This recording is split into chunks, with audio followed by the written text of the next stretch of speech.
So Adam, obviously you have had lots of adventure in your life. So I'm sure you have got plenty of stories to tell. Please tell. Yeah, oh God, there's so many places and so many things I've done, and to be honest with you, the things that I really remember are the ones where people they've overcome something, you know, that they've developed or grown in some particular way. And that's the moment that makes my heart go, that was a cool moment. That was a really cool moment. I've just got hundreds and hundreds, and they kind of pop up at the right time. So I think we need to appreciate that you need to take opportunities that are right in front of you, because the opportunity is not going to be there again. I was in Norway once, and I was leading a trek across a subarctic plateau. It was a day like this. It was just absolutely beautiful, and we got to this high mountain lake. We sort of 15 miles from the nearest road anywhere, so we're a long way from home, and it's hot, really hot. So this group got their kit off and they went for a swim in the lake. And there was this one lad sat on the side of the lake who was terrified of the water, absolutely terrified. And the kind of support staff were saying things like, "We don't have to do it if you don't want to." And yeah, true, that is absolutely true. He doesn't have to do it if he doesn't want to, but he sat there and he clearly wants to do it, but he's frightened. But the fear's kicking in. Yeah, you can see people when they want to do stuff, but they don't want to do it because they're frightened. Yeah. And I kind of sat down and I said, "Look, I appreciate you're frightened, but I want you to know something. It's the going through this fear right now that will make or break you for the rest of your life. And you're obviously a very intelligent young man. You're going to go a long way in life. You've clearly got a place at university, and you'll probably get a nice job when you've done it. And one day you're going to wake up and you're going to be 45 years old, and you'll realise you spent most of your life doing very little apart from pursue your career. And you will look back on this moment right now and say, I wish I'd gone for a swim in that lake." And I just left him with it. And I walked away. Within a few minutes, he got his kit off and he was pottering around the lake. And the fear as he got in was quite evident. But within a few minutes, you could see that smile starting to appear. And I've seen that so many times in so many different situations. I was on another expedition, and we were trekking up an extinct volcano. And we were on the very first day of the trek, and so let's just kind of put it in context. We'd flown to this country, taken another flight inside this country, stayed for 24 hours, and then got four-wheel drives out into the middle of nowhere. So we are in the back end of nowhere. And within 15 to 20 minutes of getting out the four-wheel drives, the buses had driven off at this point. The four-wheel drives had driven off. This girl takes a few steps and says, "I can't do it. I can't do it," and has a full-on meltdown. And she's one of those girls you can look at that everybody's pandered to her. Everybody's kind of ingratiated themselves to her and smoothed the rivers of life over for her. And of course, the accompanying staff were doing everything they possibly could to say the right thing. You can do it. You can do it. And of course, she's heard it all before, and it's just going in one ear and out the other. Because she's thinking, I'm not going to do it. I'm not going to do it. And also, she's expecting someone else to kind of pull the ripcord or press the big red stop button that says, "Get me off the ride." And she can't. It's not going to happen. So I quietly walked over and said, "So, what's your plan then?" "What do you mean?" I said, "What's your plan? Because we're in the middle of this very, very, very desolate country with nowhere to go to. What's your plan?" "I can't do it. Can't do it." I said, "Well, prove to me you can't walk to that tree." And she picked her rucksack up and walked 15 metres.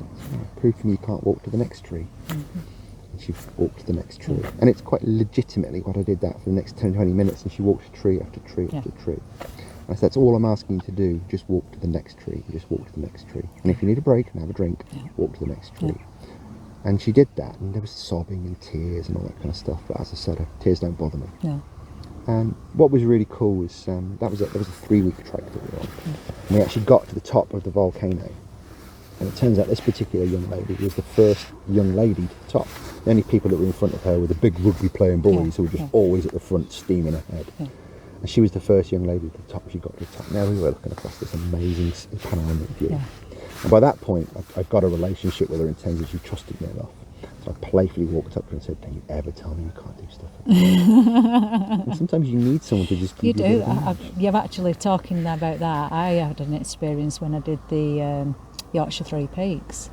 We turned up because you have to set off early in the morning, so it was 6:30 in the morning, and we were walking up to Pen-y-Ghent, and there was a lady there, and she went, "Is that the top of Pen-y-Ghent?" and pointed to the right hand side, and I'm like, okay.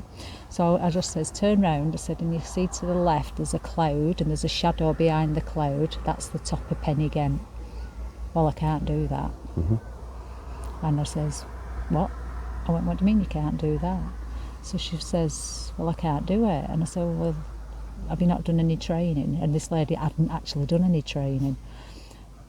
And I said, well, I've got news for you, lovey. You're not going back that way because there's nobody there. So it's very similar. Yeah, very, very similar. And your choices are? Yeah. What's your choice? And I said, I did exactly the same. I said, right, we will go to different spots. We will aim for different spots on the walk. And I got her we were coming to the bottom of Pen-y-Ghent, and there was, if you turn to the left, there's a bit of a scramble to get up Pen-y-Ghent, and she's going, what are they doing? I said, you don't need to worry about that yet because you're not actually there yet. Yeah. Live in the moment. Yeah, stay Right in the now, present, live here. stay here. And we turned round and went, now we're going to talk about where you're going, and it's going to be a bit of a scramble. We got to the top of Pen-y-Ghent, and she just says, thank you, because without you I wouldn't have actually achieved this. That's great. You know, and we actually got her to Ribble Head. She didn't actually end up doing it all. Because I don't think she'd actually had the ability to do it because she hadn't done any training.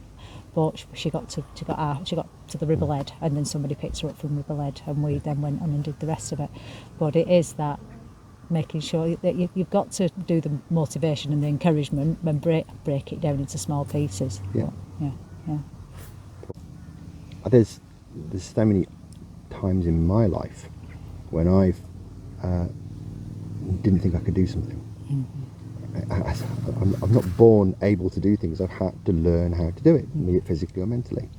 And I can think of some pivotal moments when I was pushed and encouraged, or I've had to acquire skill. My first ever mountain I walked up was it's a Peak District hill called Kinderscout. Oh yeah. And my brother-in-law took me up there, and it was a summer's day. And I was a young, fit rugby player, so I should have been able to sprint up it, but in the back of my mind it was just an enormous task and I couldn't do it. I remember standing on one of the trig points and looking at the top and thinking, I've done a great job.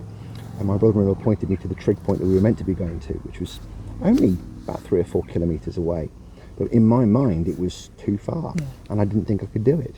But gently, with some cajoling and some support and keeping me distracted, I walked just 4 kilometres across this beet bog and got there and achieved this task.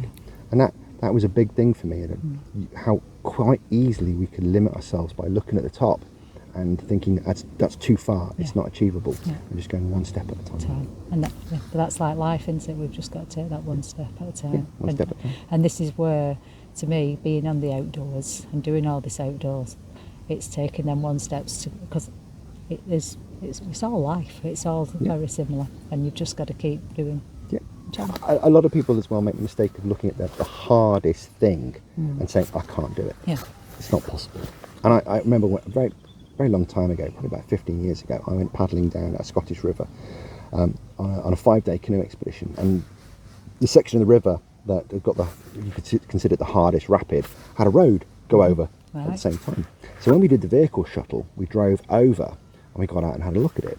And that was a kind of a big mistake in hindsight, but now I kind of look back at it and realise. And I looked at the rapid 10, 15 years ago, and I thought, oh good God, I'm never going to be able to do that. And I had a little bit of an internal meltdown. Yeah. In fact, all three of us were looking at the rapid going, Jesus, Jesus.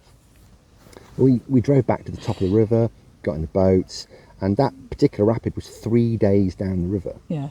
So 3 days later of practicing, learning, developing the skills. When we got down to that rapid, we kind of just dropped down. It went, that was easy. Yeah. And that was a really, really powerful moment for me. Stop looking at the thing that's the biggest thing and going, I can't do it. It's like, I can't do it yet. Yeah.